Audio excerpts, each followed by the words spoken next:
तो आज स्टार्ट करते हैं अपने क्लास 12 के चैप्टर 4 के सारणिक प्रश्नावली 4C के इंट्रोडक्शन के बारे में।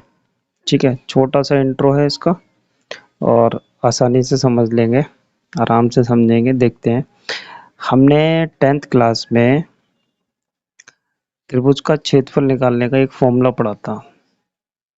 त्रिभुज का क्षेत्रफल कितना होता है? त्रिभुज का क्षेत्रफल आपका जो हमने हाई स्कूल में पढ़ा था, याद हो अगर आपको, तो वही फॉर्मूला है। कितना फॉर्मूला होता है वो?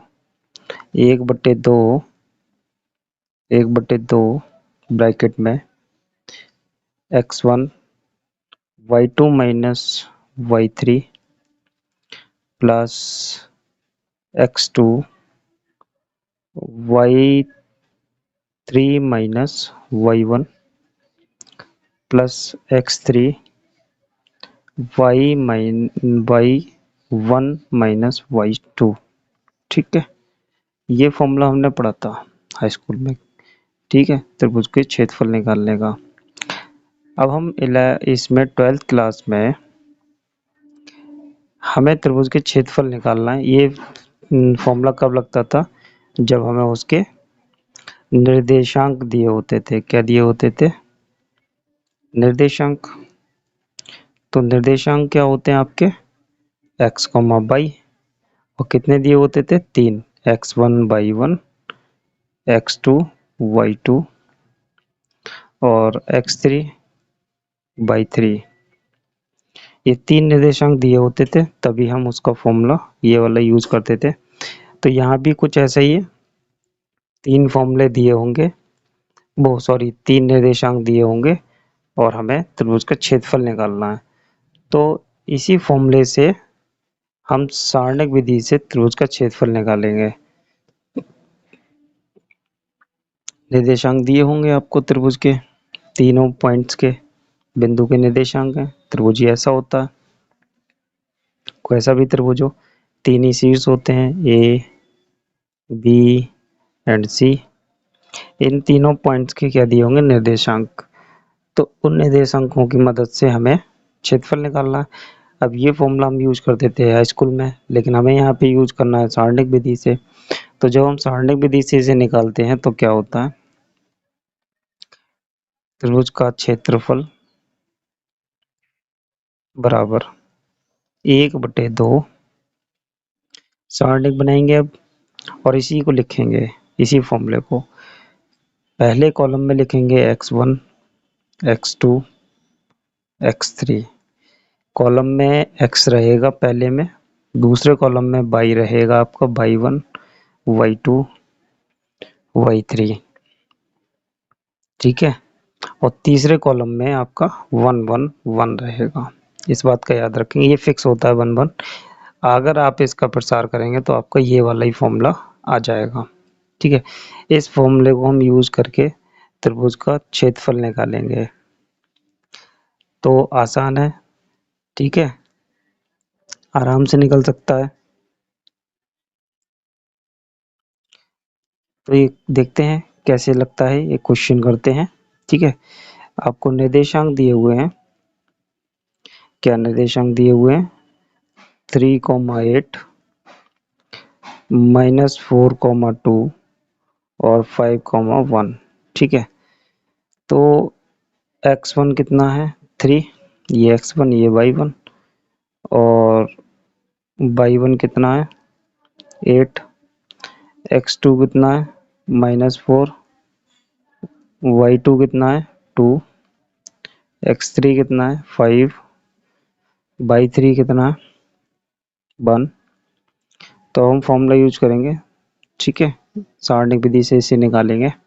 तो त्रिभुज का क्षेत्रफल 1/2 x1 x2 x3 लिख देंगे इसमें, 3 -4 5 y1 y2 और y3 1 1 1। इसका प्रसार कर देंगे। तो प्रसार तो आप जानते हैं, ये 1/2 साइड में लगा ही रहेगा, और प्रसार करेंगे इसका 3।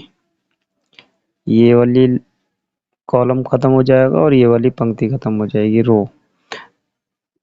1 × 2 2 माइनस 1 × 1 1।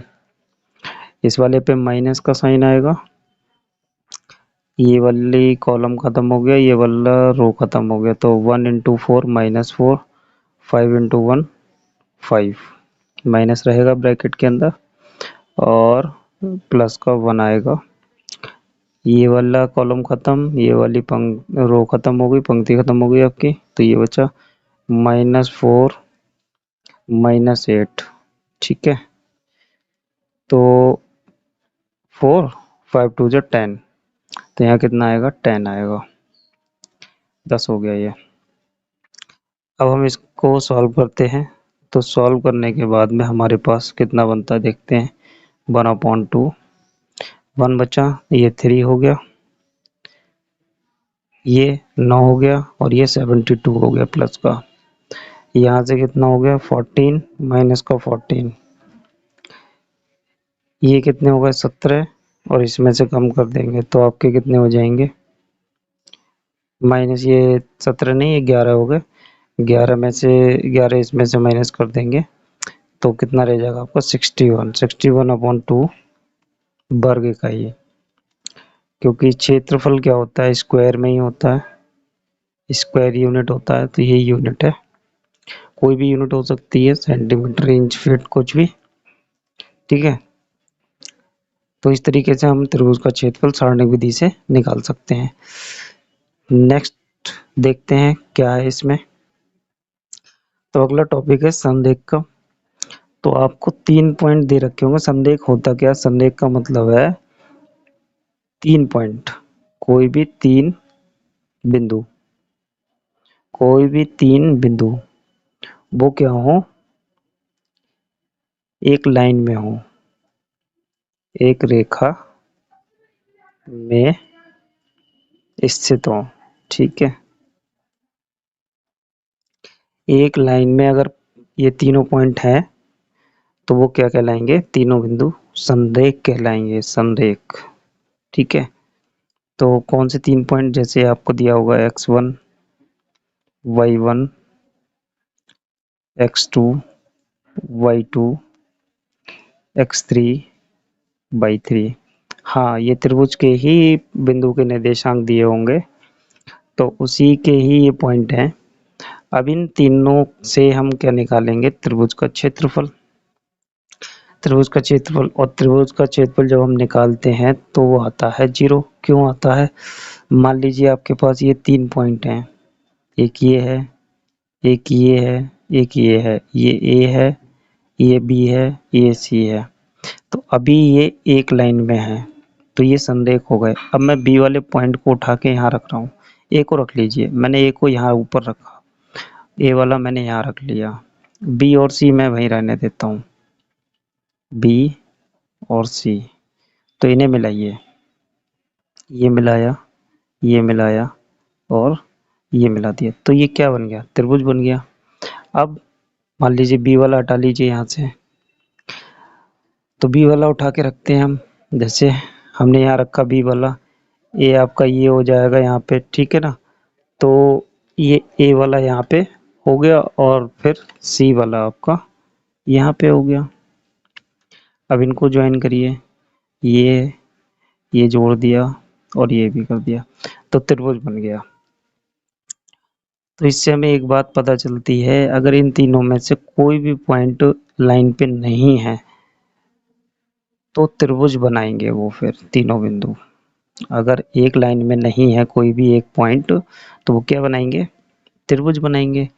अब त्रिभुज बनाएंगे तो जब हम इसका जिससे त्रिभुज का क्षेत्रफल निकालेंगे इन निर्देशांकों से, तो वो आएगा, वैल्यू आएगी उसकी, कुछ भी हो सकती है, 2 4 10 50 कुछ भी हो सकती है।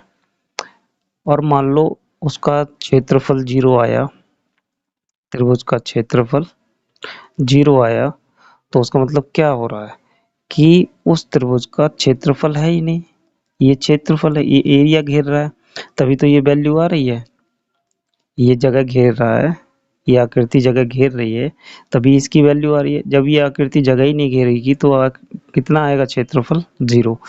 तो जब आकृति जगह नहीं घेरेगी तो वो तीनों बिंदु कहाँ होंगे, एक ही लाइन में होंगे, इसलिए हम क्या बोलते हैं, इसको संरेख बोलते हैं। तीनों बिंदु संरेख हैं। तो जब हम संरेख चेक करेंगे त्रिभुज के तीनों पॉइंट्स को, तो हमारे पास क्या आ जाना चाहिए, ये हमारा त्रिभुज का क्षेत्रफल है x1 x2 x3 y1 y2 y3 1 1 1, इसकी वैल्यू क्या आ जानी चाहिए, 0। ठीक है, अगर हमसे सिद्ध कराता है कि तीन बिंदु संरेख हैं, तो हम यहाँ त्रिभुज के क्षेत्रफल में रखेंगे और आंसर क्या आ जाएगा, 0। आसान है। तो एक्सरसाइज की तरफ चलते हैं, वहाँ पे इन क्वेश्चंस को करते हैं और देखते हैं क्या क्या है इन क्वेश्चंस में।